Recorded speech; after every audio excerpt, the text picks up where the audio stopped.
Bien le bonjour les zincs, c'est Oz et aujourd'hui nous allons parler de Hellblazer Rise and Fall. C'est scénarisé par Tom Taylor et c'est dessiné par Derek Robertson. C'est sorti courant 2021 et à la toute fin de cette même année 2021.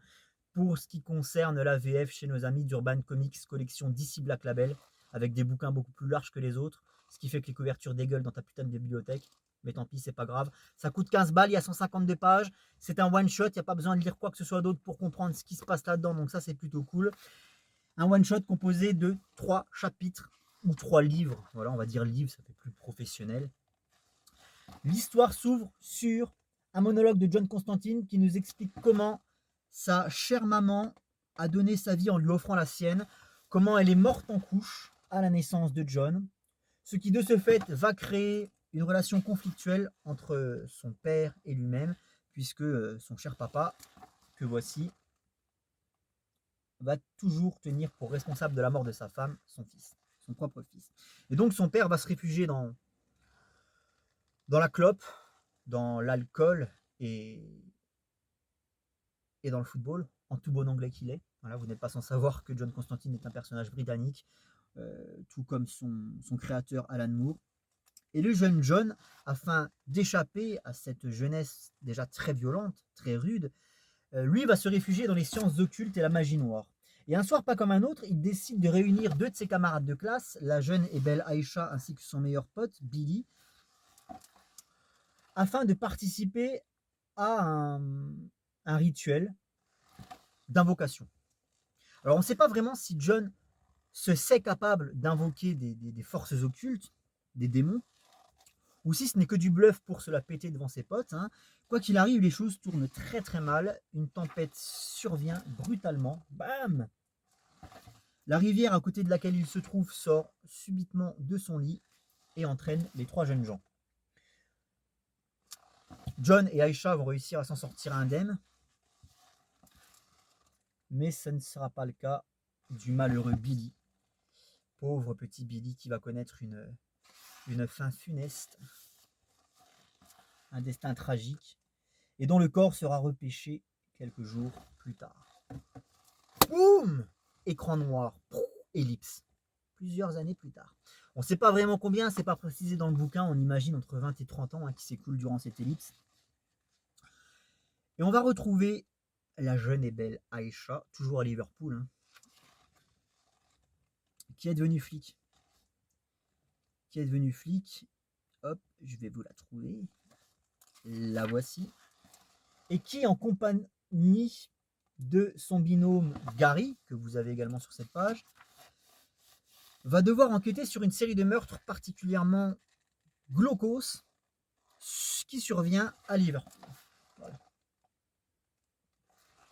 Avec toujours le même modus operandi observé, toujours le même profil de victime, des hommes blancs, riches, influents, des hommes politiques ou alors des hommes d'affaires pour la plupart d'entre eux, qui sont retrouvés pourvus d'ailes, c'est-à-dire qu'on leur a greffé des ailes qui ressembleraient à des ailes d'ange avant de les défenestrer ou de les pousser du haut d'un immeuble. Une série de meurtres très étranges. Et donc, Aïcha, eh bien, elle va demander l'assistance du spécialiste de l'étrange. J'ai nommé John Constantine lui-même, qui a vieilli, bien évidemment, qui a sombré dans une sévère addiction à la cigarette, vous connaissez le personnage, et qui va donc épauler Aïcha ainsi que son binôme Gary, afin de résoudre cette vague de meurtres. Je referme le bouquin et j'arrête de vous raconter le scénario, puisqu'après je vais rentrer dans les spoils. Sachez que là, je ne vous ai rien révélé. Il s'agit du début du synopsis, donc aucun problème à ce niveau-là. Hellblazer Rise and Fall.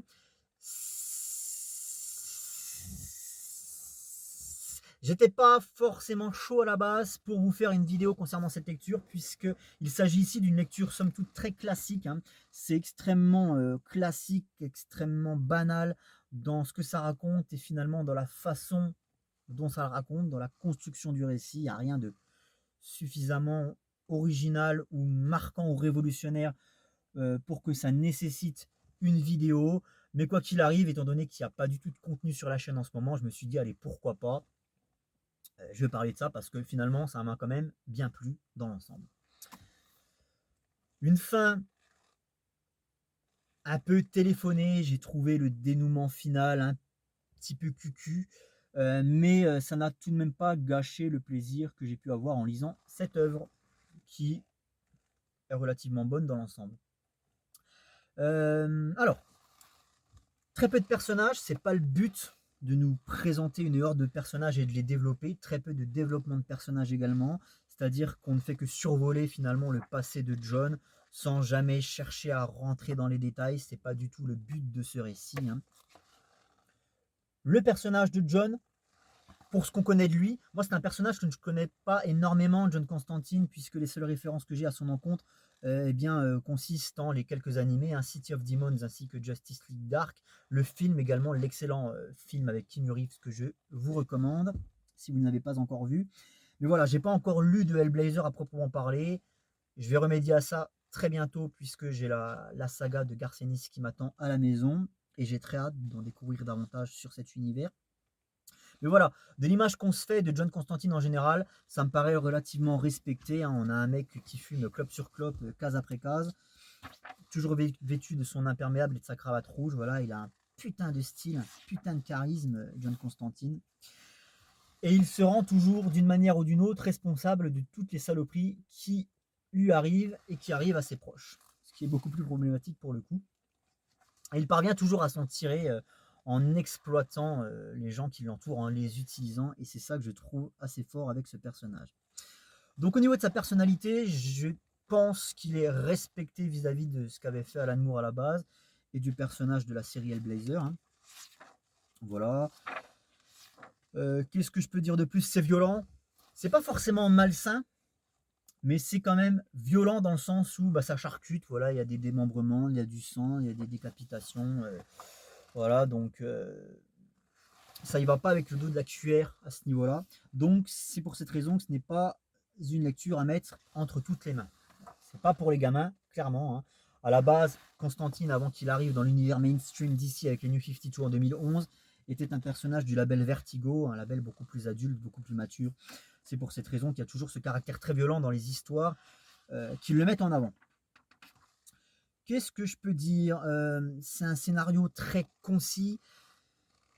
Ça tiendrait même pas dans un film de 2 heures, en fait, si tu veux. Voilà. Pour moi, ça me rappellerait plus un épisode d'une série télé, un épisode de 40-50 minutes. Voilà, ça serait largement suffisant pour adapter ce qui est raconté là-dedans, ou pourquoi pas un dessin animé, hein. Voilà, ça serait largement suffisant comme format pour adapter ce qui est raconté là-dedans, parce que ça se lit très vite, comme j'expliquais, et puis c'est pas extrêmement palpitant, quoi, on va dire. Voilà. Cela dit, ça reste plaisant. Et pourquoi est-ce que je vous le conseillerais? Tout simplement parce que l'univers d'Hellblazer, c'est pas quelque chose qui est de base très accessible. C'est-à-dire que si tu veux lire du Hellblazer, il faut que tu passes par des sagas avec des pavés épais comme ça. Voilà, et 5 pavés par auteur. Donc c'est vrai que de ce fait, j'imagine qu'il y a beaucoup de gens qui voudraient lire du John Constantine, mais quand ils voient la taille de ce qui les attend, ça les rebute. Et en cela, eh bien, ce petit bouquin constitue une très bonne porte d'entrée sur l'univers d'Hellblazer et une très belle introduction au personnage. Ça nous montre ce qu'il y a à nous montrer sur le personnage. Voilà, comme j'expliquais, ça rentre pas forcément dans les détails, mais finalement, on s'en fout pour ce qui est raconté là-dedans. Donc voilà, concevez ça comme une parenthèse fraîche et originale. Voilà, ça va vous changer de ce que vous êtes en train de lire si vous avez l'habitude de lire du DC ou du Marvel mainstream, hein, voilà. Ça va vous couper un petit peu du monde super-héroïque classique, et ça va vous permettre de mettre un pied dans l'univers glauque, morbide de Hellblazer et de John Constantine. Donc en cela, c'est plutôt sympa. Voilà, ça fait plaisir d'avoir enfin un petit récit comme ça, one shot, qui nous sorte de l'univers des super-héros classiques. Oh, si tu ne parles pas du dessin, en fait non, parce que si tu veux, c'est un métier, et moi je suis boucher, donc moi les arts, j'y connais pas grand chose, donc j'ai pas envie de raconter de la merde. Donc voilà, je préfère parler du scénario, de ce que j'en ai pensé dans l'ensemble, plutôt que de dire des conneries, que de raconter des conneries sur les techniques utilisées. Ce que je peux vous dire, c'est que c'est assez sombre dans l'ensemble, hein, ça se prête très bien au ton du récit pour le coup. On s'attarde pas mal sur les faciès des personnages, sur les expressions faciales. Il y a beaucoup de visages en gros plan, avec des traits très marqués, des rides creusées, enfin voilà, des cernes bien appuyées. Mais voilà, hein, pour ce qui est de la partie graphique, Il y a une sublime couverture de Liber Meio, magnifique. Putain, c'est la classe. Je pense que Liber Meio, honnêtement, ça doit être actuellement l'artiste le plus à même de pouvoir te délivrer l'ambiance de l'univers Hellblazer. Tu vois. Je pense que si j'étais scénariste et que j'écrivais du Hellblazer et du John Constantine, je ferais appel à Liber Meio. Quand tu lis son Batman Damned, là, même si c'est pas terrible, visuellement, ouais. Je voudrais ça, moi, personnellement, pour raconter une histoire Hellblazer. Quoi. Voilà. Je ne saurais pas quoi trop vous dire de plus.